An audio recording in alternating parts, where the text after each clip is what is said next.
kematian tanaman Pak, si jamur ini Pak, penyakit gilas. Ya itulah kerugiannya. Kemudian kita langsung saja biar cepat beralih ke gelas leher Pak. Ya, di sini sama varietasnya Ningpari. Ini ada saya temukan gelas leher. Mungkin di masing-masing daerah beda ya. Kalau di Jawa Barat cakek kuluk ya Pak, ada patah leher, taklik. Mungkin kalau di daerah masing-masing beda-beda ya. Tapi ini sama, diakibatkan oleh jamur Fricularia grisae Pak. Nah ini penyebabnya. Kenapa ada di lehernya, di leher malaik nih? Ya, pasti pertanyaannya seperti itu. Kembali lagi Pak, ketika ini mulai fase generatif, tanaman menyerap nutrisi didistribusikan ke bagian ini bulir Pak. Ini akan berakhir sebagai terminalnya nih Pak. Nah, yang ini Pak, ini menjadi terminalnya. Disinilah tempat yang paling disukai Pak, jamur Fricularia itu. Nah akhirnya kenapa? Akhirnya ini akan terpotong menjadi kering dan pendistribusian makanan ke bulir itu terhambat. Akhirnya apa? Hampa, menjadi hampa seperti ini, tidak terisi. Ini merugikan tidak? Ini sangat merugikan Pak, sangat merugikan. Karena ketika tanaman ini tidak ada isinya Pak, si bulirnya tidak ada isi, otomatis hasil tidak akan maksimal. Itulah kerugian yang ditimbulkan oleh si gelas leher ini. Nah, selain itu Pak, yang perlu Bapak perhatikan ya, selain itu kembali lagi ke faktor yang awal tuh, perhatikan dari benih Pak. Kenapa harus diperhatikan dari benih? Bapak harus melakukan kegiatan seed treatment, perendaman ya Pak. Kenapa harus ada perlakuan perendaman? Karena si benih ini Pak, ketika ada serangan gelas leher Pak, intensitasnya yang cukup tinggi, serangan yang sangat tinggi, itu dia bersifat patogen tular benih, seed borne. Dia akan menularkan Pak ke benih tersebut. Jadi saran saya, kalau Bapak beli benih di toko ataupun membenihkan sendiri Pak, Bapak harus wajib hukumnya yaitu melakukan kegiatan seed treatment Pak, perendaman. Bagaimana caranya? Tetap sabar, standby di rumah Pak. Siapkan catatannya, akan dibahas oleh ahlinya yaitu Bapak Iran dari SE Subang Indramayu Bandung. Baik, itu saja Om Her yang bisa saya sampaikan di Kabupaten Purwakarta. Saya seperti reporter lagi ya, kayak Om Abi. Baik, memang reporter. Terima kasih Mas Topan, luar biasa Mas Topan ya. Wah ternyata ini orangnya siap ya. Kita seperti sebelumnya sudah dijelaskan sama bagian kata padi, bisa jelaskan sampai 90%, belum lagi penyakit gelas, bila sampai 70%, nah sisanya apa Bapak Ibu nanti panen enggak kalau nggak dikendalikan. Oke lah Pak, untuk supaya kita penasaran, nah ini ada rekan kami yang ada di Indramayu, namanya Mas Ade Iran. Ini selaku eksekutif betul dari Subang, Indramayu, Majalengka, Cirebon dan Banten. Waktunya ada 17 menit. Silakan Mas Iran bisa langsung menjelaskannya. Apa sih solusinya yang tadi dijelaskan oleh Mas Ali dan Mas Topan? Monggo Mas Iran, kami persilakan. Oke, terima kasih banyak Pak Red atas waktunya. Tentunya mungkin tidak sampaikan kepada dimana Pak sudah tidak sabar. Itulah bagian kerja yang ditunjukkan teman-teman kita di lapangan. Oke, bismillahirrahmanirrahim. Assalamualaikum warahmatullahi wabarakatuh. Waalaikumsalam. Ini terima kasih banyak waktunya. Terima kasih banyak juga buat Bapak Ibu para petani semuanya atas partisipasinya untuk bersedia ikut bergabung dengan webinar kita pada siang hari ini. Oke Bapak Ibu semuanya, seperti yang sudah kita saksikan bersama-sama, tadi kita telah mengikuti tur teman-teman kita yang berada di lapangan. Ada teman kita yang berada di Purwakarta dan juga yang berada di Subang. Seperti yang kita saksikan tadi, teman kita yang berada di Purwakarta ada Mas Topan mana sudah menjelaskan bahwa saat ini yang sedang terjadi adalah serangan gas ataupun penyakit gas di daerah Purwakarta. Nah, sekarang saya ingin mencoba berbagi apa sih solusinya yang bisa kita andalkan untuk mengantisipasi serangan gas ini agar tidak menyerang ke tanaman Bapak Ibu semuanya. Langsung saja Bapak Ibu semuanya, mungkin ada pertanyaan Bapak Ibu semuanya, dari mana sih gas itu berasal, dari mana sih jamur-jamur itu berada. Nah, di sini saya sedikit bagi dengan Bapak semuanya bahwasanya jamur itu berada pada saat posisi tanah beristirahat, dia berada di dalam tanah Pak. Seperti dalam video ini, pada saat posisi tanah sedang istirahat, maka si jamur juga itu beristirahat. Dan waktu untuk beristirahat si jamur ini, apabila tanahnya sedang beristirahat, dia bisa mencapai 2 tahun Pak, berada di dalam tanah. Kemudian dia akan aktif kembali pada saat Bapak Ibu semua mulai melakukan pengolahan lahan atau mulai melakukan pengairan pada lahan ininya. Jadi ketika Bapak Ibu semuanya mulai melakukan penebalan benih, maka di saat itulah si jamur tadi mulai aktif beroperasi jenis yang Bapak tebar. Nah, kemudian apa sih solusinya yang bisa diberikan agar benih yang Bapak-bapak semua tebar tadi bisa terhindar dari serangan jamur? Seperti yang saya kutip dari pembahasan Mas Bapak tadi, kita tidak perlu atau mungkin kita seringkali melewatkan yang namanya treatment. Apa sih treatment? Treatment ini adalah perlakuan kita melakukan perlindungan terhadap benih kita pada saat perendaman benih. Kemudian apa solusinya dari Agricon? Untuk dari Agricon sendiri kita punya produk fungisida yang namanya GLAS. Mungkin beberapa petani yang saat ini hadir dan tidak asing dengan yang namanya GLAS. Namun bila saat beberapa waktu yang lalu pengetahuan Bapak Ibu semuanya GLAS ini hanya untuk kita mengantisipasi ataupun dilakukan aplikasinya saat umur vegetatif. Saat ini kami informasikan GLAS ini bisa Bapak aplikasikan untuk perlakuan perendaman benih. Untuk perlakuan perendaman ini dosisnya adalah 30 ml atau setara dengan 2 tusuk gas kemasan 500 ml untuk 5 kg benih Pak. Jadi untuk teknis perendaman benih, Bapak jangan lupa untuk mencampurkan gas ke dalam 5 kg benih dengan 2 tusuk gas kemasan 500 ml. Nah, kemudian pada saat masa sudah tanam, Bapak-bapak bisa melakukan aplikasi gas ini pada umur 14 hari setelah tanam. Kemudian Bapak kembali lanjutkan aplikasinya pada umur 21 atau 28 hari setelah tanam. Bapak-bapak bisa melakukan interval dengan ritme yang biasa Bapak-bapak lakukan, apakah bisa minggu sekali atau 2 minggu sekali. Yang pastinya pada umur vegetatif Bapak-bapak tidak bisa melewatkan penyemprotan untuk pencegahan jamurnya ini dengan GLAS.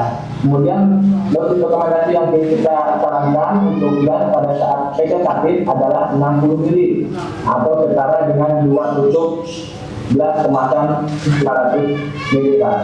Seperti itu.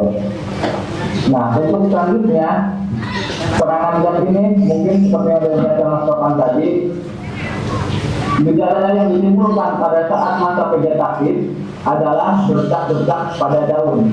Kemudian bila Bapak-bapak semua tidak melakukan antisipasi pada masa vegetatif, maka yang terjadi pada masa vegetatif tidak menutup kemungkinan akan terjadi serangan jamur pada batang lehernya atau mungkin yang dijelaskan Mas Topan tadi yang disebut patah leher, teknik seperti itu orang Santura menyebutnya Pak. Untuk itu perlakuan pada masa generatif kita memerlukan perlakuan fungisida yang lebih intensif Pak.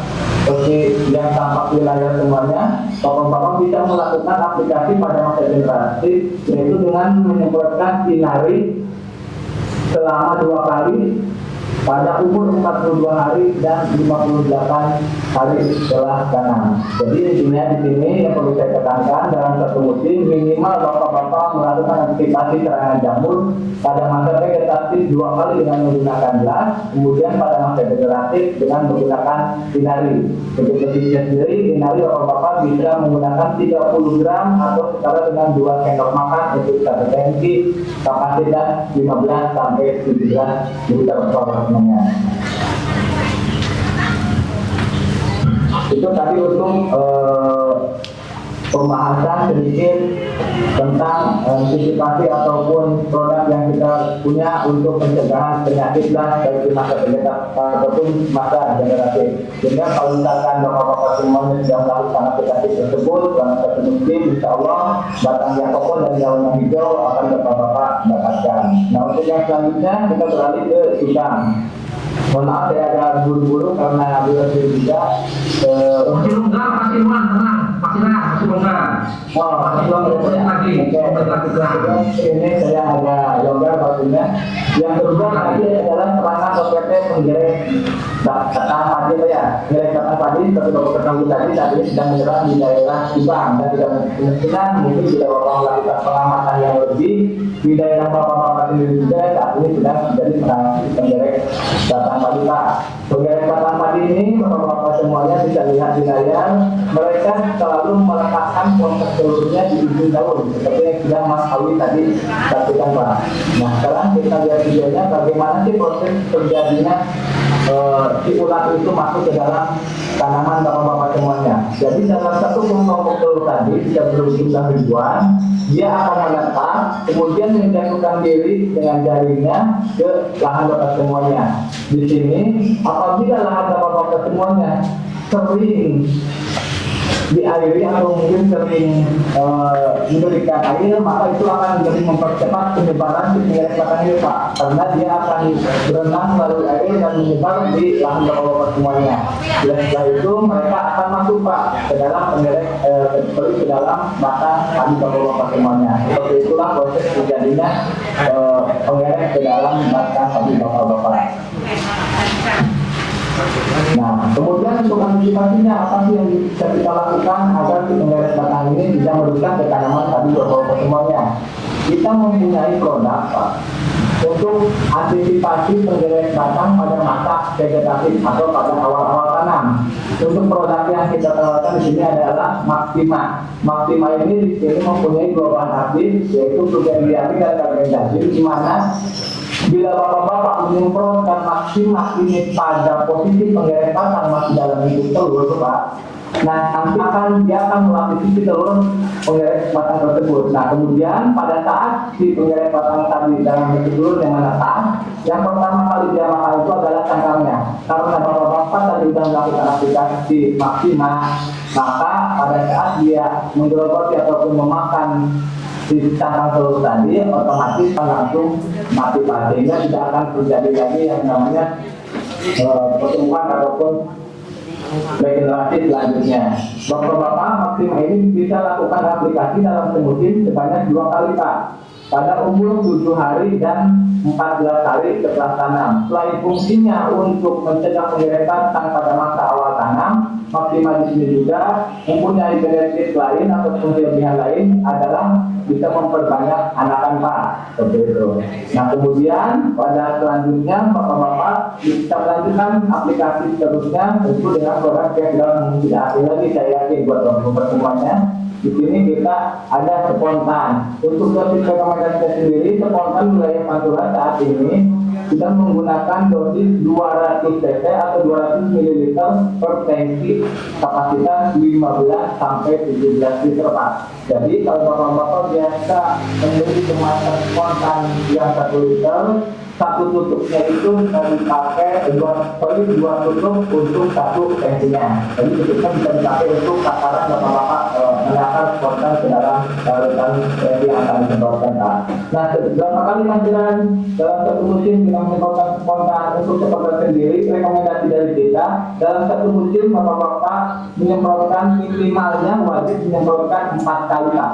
Umur 21 hari, 28, 42 dan 56. Kenapa harus sampai 4 kali? Karena di sini kita untuk memutus regenerasi ataupun perkembangan si penggeret batang tadi. Insya Allah kalau misalkan dalam semusim minimalnya bapak-bapak melakukan penyemprotan spontan dalam 4 kali, kinerja dulunya akan terkendali sehingga anakan dan malai produknya produksi secara optimal Pak. Jadi itu tadi untuk pencegahan penggeret batang tadinya kita bisa aplikasikan maksimal pada masa awal tanam, kemudian kami kita dengan spontan. Secara publiknya bapak-bapak itu semuanya dalam satu musim untuk pencegahan jelas dan teknik juga pengerekatan pada pagi, pinter pada masa fase awalnya dan belum pada fase selanjutnya. Bapak-bapak semuanya bisa mengaplikasikan sesuai dengan pintu yang kita tampilkan ini Pak. Ada maksimal umur 7 hari, kemudian 14 kalinya disambung dengan maksimal. Bapak-bapak misalkan tidak mau repot ya, bapak-bapak bisa mencampurkan maksimal dengan belas. Cuman di sini kami menitipkan untuk pencampurannya, bapak-bapak dahulukan maksimal terlebih dahulu, baru ditambahkan dengan belas. Nah kemudian untuk umur 21 harinya, bapak-bapak bisa melakukan penyemprotan secara tunggal, yaitu dengan spontan 200 ml tensinya. Kemudian umur 28 hari, bapak-bapak ulangi lagi untuk pencegahan keresahannya dengan spontan ditambahkan dengan pencegahan gasnya dengan belas. Jadi kalau katakan dalam satu kali aplikasi ya dengan spontan. Kemudian untuk fase generatifnya, bapak-bapak spontan sandingkan dengan produk kita yang namanya Hinari untuk pencegahan terkliknya dan mendapatkan bilik yang lebih bersifat. Ini adalah bentuk detail ataupun linknya apa ya? dari produk kita.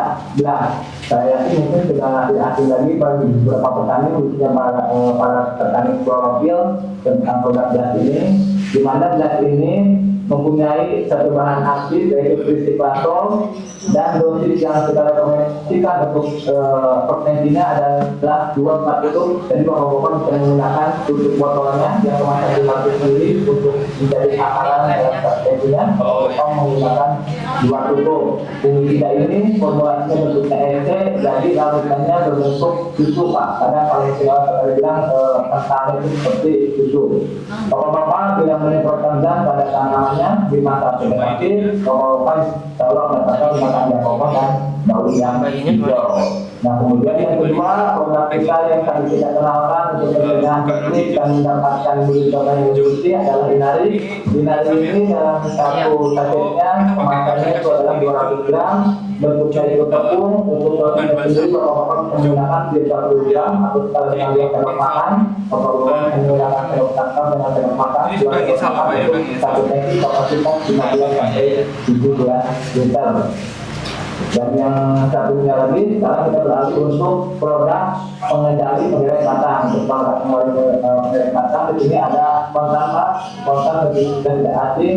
Spontan ini bapak-bapak sekarang kita rekomendasikan dengan dosisnya 2 tusuk atau